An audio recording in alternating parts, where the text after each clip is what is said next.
జై శ్రీరామ్. త్రైలింగ స్వామి కొన్ని సారోక్తులు, ఆయన శిష్యుడు అడిగిన క్వశ్చన్స్కి ఆయన ఇచ్చిన ఆన్సర్స్. ఇందులో కూడా మళ్ళీ నేను సారం తీసి మీకు చెప్తున్నా. శిష్యుడు అడిగాడు, బ్రహ్మ ఎవరు? ఈశ్వరుని శక్తి. సృష్టిని పాలించేది ఎవరు? విష్ణువు, నారాయణుడు. విష్ణువు ఎవరు? ఈశ్వరుని శక్తి. మహాదేవుడు ఎవరు? ఈశ్వరుని శక్తి. బ్రహ్మణి ఎవరు? బ్రహ్మ యొక్క శక్తి. లక్ష్మి ఎవరు? విష్ణువు యొక్క శక్తి. దుర్గ ఎవరు? మహాదేవుని శక్తి. బంధనం అంటే ఏమిటి? విషయానురక్తి. ముక్తి అంటే ఏమిటి? విషయము పట్ల విరక్తి చెంది ఈశ్వరునిలో లీనం కావటం. ఘోరమైన నరకం ఏది? మన శరీరం. స్వర్గం ఎక్కడున్నది? ఆశలు అంతరిస్తే ఆ భూమియే, ఈ భూమియే స్వర్గం. సంసార బంధనం ఎలా తొలగిపోతుంది? ఆత్మజ్ఞానము వలన. ఏమి చేస్తే ముక్తి లభిస్తుంది? తత్వజ్ఞానము వలన. అంటే భగవద్గీత చదవాలి. నరకమునకు కారణమేది? పురుషుని ఎందలి లింగభేదభావం. మనిషికి శత్రువు ఎవరు? అతని ఇంద్రియములే. ఇదే భగవద్గీతలో కూడా చెప్పాడు ఉద్ధరేదాత్మనాత్మానం. మనిషికి మిత్రుడెవరు? వశీకృతమైన ఇంద్రియాలు. ఐశ్వర్యవంతుడెవరు? ఎప్పుడూ సంతుష్టుడుగా ఉండేవాడు. మాయ అంటే ఏమిటి? అతి ప్రేమ. మృత్యువు అంటే ఏది? అపకీర్తియే మృత్యువు. మనుష్యుడు అమరుడు.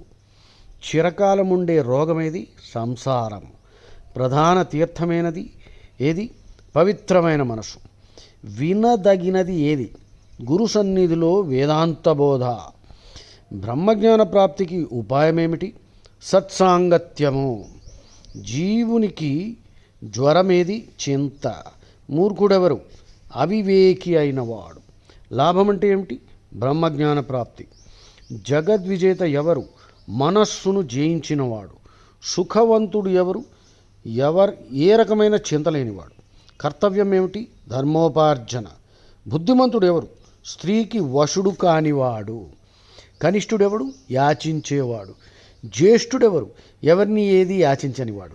జన్మించిన వారెవరు? తిరిగి జన్మించవలసిన అవసరం లేనివాడు. చనిపోయిన వారెవరు? తిరిగి చనిపోవలసిన అవసరం లేనివారు. ఏమి చేస్తే దుఃఖము కలుగును? ఏమి చేస్తే దుఃఖము కలుగదు? ధర్మోపాసన. దుఃఖమునకు మూలమేంటి? మాయ. ఏ పని వలన మృత్యుభయం ఉండదు? ఈశ్వర చింతనలో నిమగ్నమై ఉన్నప్పుడు. రాక్షసుడెవరు? చెడు వాసనలు ఉండేవాడు. దానం చేసే కొద్దీ పెరిగేది ఏది? విద్య. దేని వలన భయపడాలి? లోకాపవాదం వలన. మిత్రుడు శత్రువు కూడా అయిన వారెవరు? కుమారుడు కుమార్తె మొదలైన వారు. చంచలమైనవి ఏవి? మనస్సు, ధనము, యవ్వనము, ఆయువు. ఉత్తమమైన దానమేది? తత్వజ్ఞానము. చేయకూడని పని ఏది? పాపకర్మము. ఏ పని మంచిది? ఈశ్వరునికి ప్రీతిజనకమైనది ఏదో అది మంచిది. అనుకూలస్య సంకల్ప, ప్రతికూలస్య వర్జనం. రక్షిష్యతి విశ్వాసః. గోప్తృత్వ వరణం, కార్పణ్యం, ఆత్మనిక్షేపం. ఈ 6 ప్రపన్న అంటే టోటల్ సరెండర్ 1866. శరణాగతి తీసుకుంటే ఈ 6 గుర్తుండాలి. ఏమిటి? అనుకూలస్య సంకల్ప అంటే భగవంతుడికి అనుకూలంగా అవి చేయాలి. ఫస్ట్ మాంసభక్షణ ఆపి తామసిక ఎంటర్టైన్మెంటు, తామసిక అలవాటులు, తాగుడు, మాంసం ఇవన్నీ ఆపేయాలి. ప్రతికూలస్య వర్జనం. భగవంతుడు ఏది వద్దు అంటే డైరెక్ట్గా ఏది ప్రొహిబిట్ చేయడు. వద్దు అని సంకేతించబడినవి అవన్నీ ఆపాలి. తర్వాత రక్షిష్యతి విశ్వాస. రక్షిస్తాడన్న ధైర్యం ఉండాలి. మహావిశ్వాసం అంటారు దీన్నే. గోప్తృత్వ వరణం అంటే ఆయనే కాపాడాలి. ఇంకా మనం ఎంత ప్రయత్నించినా మన వల్ల కాటం లేదు అని ఒప్పుకోవడం, కన్ఫెస్ చేస్తున్నాం. కార్పణ్యం అంటే అయ్యా దీనుణ్ణి మీరు ఎన్నో రాజయోగం, భక్తియోగం, జ్ఞానయోగం, కర్మయోగం ఇవన్నీ చెప్పేశారు, ఏది పాటించలేకపోతున్నాను అని చెప్పగలిగి అయ్యా ఆయన కాళ్ళు పట్టుకోవడం, రాముడు కాళ్ళు పట్టుకో. ఆత్మ నిక్షేపం అంటే నీ జీవితమే నువ్వు అర్పిస్తున్నావు, అంతేగాని కోళ్ళు మేకలు కోయడం కాదురా వెరివేధ. ఏ పని మంచిది, ఈశ్వరునికి ప్రీతి జనకమైనది ఏదో అది చేయాలి. అనుకూలస్య సంకల్పం. ఈశ్వరుడు ఉన్నాడో లేదో ఎట్లా తెలుస్తుంది? నువ్వు ఉన్నావో లేదో నీకు ఎట్లా తెలుస్తోంది? అలాగే ఇది అల్టిమేట్ ఆన్సర్. ఈశ్వరుడు ఉన్నాడో లేదో ఎట్లా తెలుస్తుంది, నువ్వు ఉన్నావో లేదో నీకు ఎట్లా తెలుస్తోంది? ఇది మర్చిపోకండి. దీని గురించి మనం బాగా డిస్కస్ కూడా చేసుకోవచ్చు తర్వాత. తనను గురించి తాను తెలుసుకోగలిగినవాడు పరమేశ్వరు గురించి కూడా తెలుసుకోగలుగుతాడు అని చెప్పారు. అది తర్వాత మనము ఏ వస్తువును చూడలేమో దాని పట్ల మనకు సహజంగా విశ్వాసం ఉండదు కదా. శిష్యుడు, వాయువు, సుగంధము వంటి వస్తువులకు ఆకారం లేదుగా, కానీ వాటిని గురించి అనుభవాన్ని ఏ జ్ఞానంతో తెలుసుకుంటున్నావు? మనం ఇక్కడ యాడ్ చేయొచ్చు. గ్రావిటీ, మ్యాగ్నెటిజం, మైండ్ ఉందా నీకు అని అడిగామనుకో, మైండ్ చూపించలేడు కదా. సో నీకు మైండ్ లేదనమాట, ఎవరా మైండ్లెస్ ఫెలో లైఫ్. సో ఇవన్నీ మీకు బయట కనిపించవు, కానీ ఉన్నాయని తెలుసు కదా, అనుభవంతో తెలుసుకుంటున్నాం కదా. అదే చెప్తున్నారు త్రైలింగ స్వామి. మళ్ళీ చెప్తున్నారు చూడండి. శిష్యుడు ఏమన్నాడు? మనము ఏ వస్తువును చూడలేమో దాని పట్ల మనకు సహజంగా విశ్వాసం ఉండదు కదా. ఆయన ఇచ్చిన ఆన్సర్, వాయువు, సుగంధము వంటి వస్తువులకు ఆకారం లేదుగా, కానీ వాటిని గురించి అనుభవాన్ని ఏ జ్ఞానంతో తెలుసుకుంటున్నావు? ఇప్పుడు నేను యాడ్ చేస్తున్నది gravity, magnetism, mind, life, all the most powerful forces in the world are invisible, intangible. Okay. Next శిష్యుడు, సరే ఈశ్వరుడు ఉన్నాడు అనుకుందాము, కానీ ఆయన పట్ల భక్తి ఉపాసనలు ఎందుకు చేయాలి? ఆన్సర్, నీవు నీ సంతానం పట్ల ప్రేమ, తల్లిదండ్రుల పట్ల భక్తి ఎందుకు చూపిస్తున్నావు? అందుకే. నెక్స్ట్, మమత అధోగతికి, భక్త ఊర్ధ్వగతికి దోహదం చేస్తాయా? అందువలననే ఈశ్వరుని పట్ల భక్తి కలిగి ఉండాలి. కళ్ళు ఉన్నాయి కానీ చూసే శక్తి ఎక్కడి నుంచి వచ్చింది? చూసే వస్తువులే లేనప్పుడు కళ్ళు ఉండి మాత్రం ఏం లాభం? నీవు నీ తాతను చూడలేదు, కానీ వారు ఉండేవారు అన్న జ్ఞానం ఎట్లా కలుగుతోంది? కనుక ఆకారం లేకపోయినా ఈశ్వరుడున్నాడు అన్నది నిశ్చయము. సో త్రైలింగ స్వామి ఆయన టీచింగ్స్ని సమరైజ్ చేశాను ఇక్కడ. మళ్ళీ ఐ విల్ రీక్యాప్ చేస్తాను. ఇంపార్టెంట్వి, నాకు ఇంపార్టెంట్ అని అనిపించినవి. బంధనం అంటే ఏమిటి? విషయానురక్తి అంటే మెటీరియలిజం, అంటే అర్థకామాల కోసమే జీవించడం, డబ్బు, కోరికలు తీర్చుకోవడానికి. ధర్మ, మోక్షం పోయిందనమాట. ముక్తి అంటే ఏమిటి? అంటే విషయము పట్ల విరక్తి చెంది ఈశ్వరునిలో లీనం కావడం. ఘోరమైన నరకం ఏది? నీ శరీరమే. స్వర్గం ఎక్కడుంది? ఆశలు, సెల్ఫిష్ కోరికలన్నీ అంతరిస్తే ఈ భూమియే స్వర్గము. సంసార బంధనం ఎట్లా పోతుంది? ఆత్మజ్ఞానం వలన. మనిషికి శత్రువు ఎవడు? ఇంద్రియాలే. మనిషికి మిత్రుడెవడు? వశీకృతమైన ఇంద్రియాలు. ఐశ్వర్యవంతుడెవడు అంటే ఎప్పుడూ సంతుష్టుడుగా ఉండేవాడు, కంటెంట్మెంట్. మాయ అంటే ఏమిటి? అతి ప్రేమ. మృత్యు అంటే ఏమిటి? అపకీర్తియే మృత్యువు. మనిషి అమరుడు. చిరకాలం ఉండే రోగం సంసారము. ప్రధాన తీర్థం ఏది? ప్రధాన తీర్థం, తీర్థయాత్రలు చేస్తున్నారు కదా, ఏది ప్రధాన తీర్థం అంటే పవిత్రమైన మనసు. ఆహా. ఈ సంసార రోగానికి మందేమిటి? నిర్లిప్తుడై ఉండటమే. నిర్లిప్తుడై అంటే పద్మపత్రమివాంబస, భగవద్గీతలో 5:10, 5th చాప్టర్ 10th శ్లోకం చూసుకోండి. సో పద్మపత్రమివాంబస, తామరాకు మీద నీటి బొట్టులాగా ఉండుట. వినదగినది ఏది? గురు సన్నిధిలో వేదాంత బోధ. బ్రహ్మజ్ఞాన ప్రాప్తికి ఉపాయం ఏంటి? సత్సాంగత్యము. సత్సంగ్ చేయండి. సత్సంగ్ అంటే రకరకాలు. సమర్థ రామదాస్ జీ సత్సంగ్కి రకరకాల టైప్స్ చెప్పాడు. ఏమిటది? 1 సత్ విషయం. సత్ విషయం అంటే వినడం, పురాణ కథలు, భగవద్గీత, రామాయణం వినడం. సత్ వచనం అంటే చదవడం, ఇవన్నీ చదవడం. తర్వాత సత్ నామం అంటే రామకృష్ణ హనుమాన్ దేవి భజనలు చేయడం. అంతేగాని చాందమియా, బొందమియా, ఈ మియా, ఆ బాబా వాళ్ళకి మంచి వాళ్ళు ఉండొచ్చు, గురువులు ఉండొచ్చు, అంతేగాని వాళ్ళని భగవంతుడితో ఈక్వల్ చేయొద్దు. పిచ్చి భజనలన్నీ చేయొద్దు.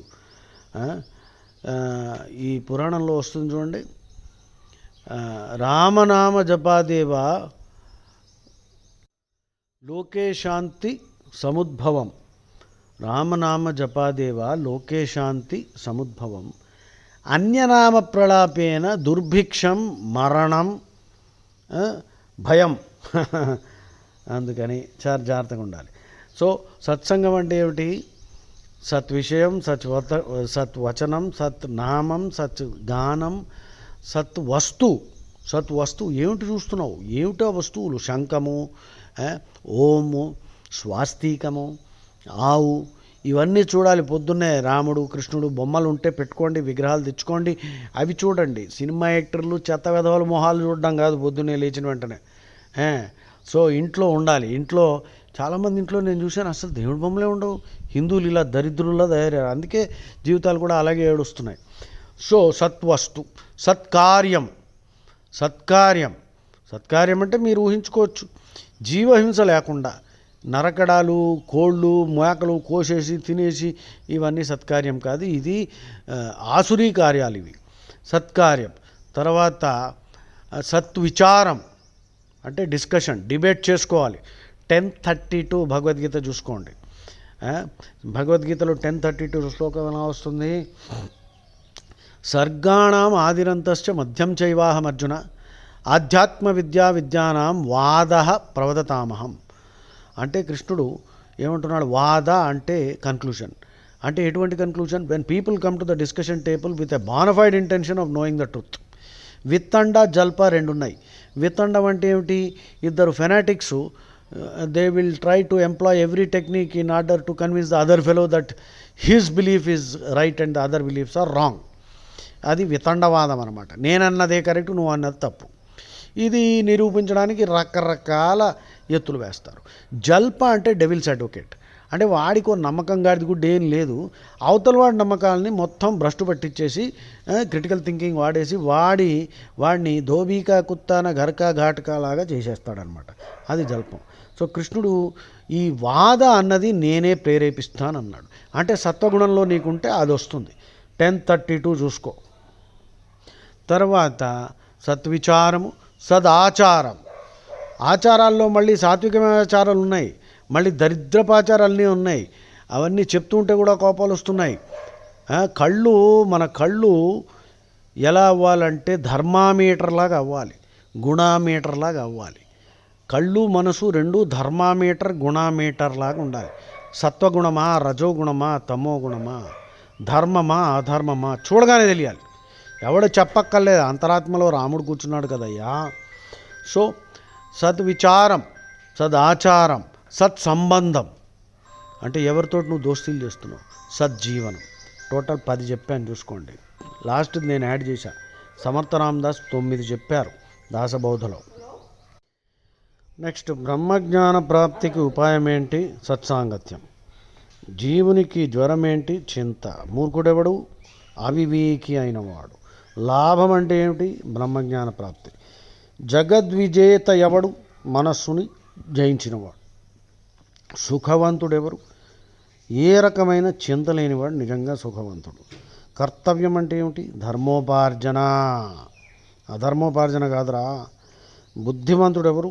స్త్రీకి వశుడు కానివాడు. కనిష్ఠుడెవడు? యాచించేవాడు. ఎవరిని ఏది అడుక్కోక్కర్లే, భగవంతుడిని కూడా అడక్కర్లే. నీ కర్మ సరిగ్గా ఉంటే ఆయన ఇస్తాడు ఖచ్చితంగా. జ్యేష్ఠుడెవరు? ఎవరిని ఏది యాచించని వాడు. జన్మించిన వారెవరు? తిరిగి జన్మించవలసిన అవసరం లేనివాడు. చనిపోయిన వారెవరు? తిరిగి చనిపోవలసిన అవసరం లేనివాడు. ఆహా, యోగ వాసిష్టంలో కూడా రాముడు అంటాడు, జరటగర్ధవ అంటే ముసలిగాడిదలు. మనసు సరిగ్గా వాడి ధర్మోపార్జన చేసి మోక్ష సాధన మోక్షం సాధించగలిగిన వాడే మనిషి, లేకపోతే వాడు గాడిద. జరట గర్దభ యోగ వాసిష్టం. ఏమి చేస్తే దుఃఖము కలగదు? ధర్మోపాసన. దుఃఖమునకు మూలమేంటి? మాయ. ఏ పని వలన మృత్యుభయం ఉండదు? భగవంతుడి చింతనలో నిమగ్నమై ఉన్నప్పుడు. రాక్షసుడు ఎవరు? చెడు వాసనలు అన్నమాట. అంటే దరిద్రపు ఆలోచనలు, వెధవ హ్యాబిట్లు, ఎన్గ్రామ్ అంటారు ఇంగ్లీష్లో. సంస్కారాలు అన్నమాట. కుసంస్కార్, తర్వాత పాజిటివ్ సంస్కారాసు, సుసంస్కార్, దుస్సంస్కార్. సువాసన, దుర్వాసన. సో దుర్వాసన అంటే ఫౌల్ స్మెల్ కాదు ఇక్కడ. అంటే ఎన్నో జన్మల నుంచి, జన్మాంతర సహస్రేషు, మన మనసు ఈజ్ ప్రోడక్ట్ ఆఫ్ ఎన్నో జన్మల్లో ఏవేవో చేసావు, అవన్నీ రెసిడ్యూస్గా మిగులుతాయన్నమాట, టెండెన్సీస్ అవి. సో ఈ చెడు వాసనలు ఉన్నవాడు రాక్షసుడు అనమాట. దానం చేసిన కొద్దీ పెరిగేదేది? విద్య. దేనివలన భయపడాలి? లోకాపవాదం వలన. అందుకని జాగ్రత్తగా ఉండాలి. అది భగవద్గీతలో కూడా కృష్ణుడు అకీర్తిం చాపి భూతాని అని చెప్తాడు చూడండి. మిత్రుడు శత్రువు కూడా అయినవాడెవడు? కుమారుడు కుమార్తె మొదలైన వారు. చంచలమైనవి ఏవి? మనస్సు, ధనము, యవ్వనము, ఆయువు. ఏ పని మంచిది? భగవంతుడి ప్రీతిజనకమైనది ఏదో. ఇందాక చెప్పాను, శరణాగతికి 6 రూల్స్. ఇంకా ఈశ్వరుడు, భగవంతుడు ఉన్నాడో లేదో ఎట్లా తెలుస్తుంది? నువ్వు ఉన్నావో లేదో నీకు ఎలా తెలుస్తోంది? అలాగే భగవంతుడి పట్ల భక్తి ఎందుకు ఉండాలంటే, కళ్ళు ఉన్నాయి కానీ చూసే శక్తి ఎక్కడి నుంచి వస్తుంది? రాముడే ధాతు. చూస్తే వస్తువులే లేనప్పుడు కళ్ళు ఉండి మాత్రం ఏం లాభం? నీవు నీ తాతను చూడలేదు కానీ వారు ఉండేవారన్న జ్ఞానం ఎట్లా కలుగుతోంది నీకు? కనుక ఆకారం లేకపోయినా భగవంతుడు ఉన్నాడు అన్నది నిశ్చయముగా నమ్మాల్సిందే. జై శ్రీరామ్.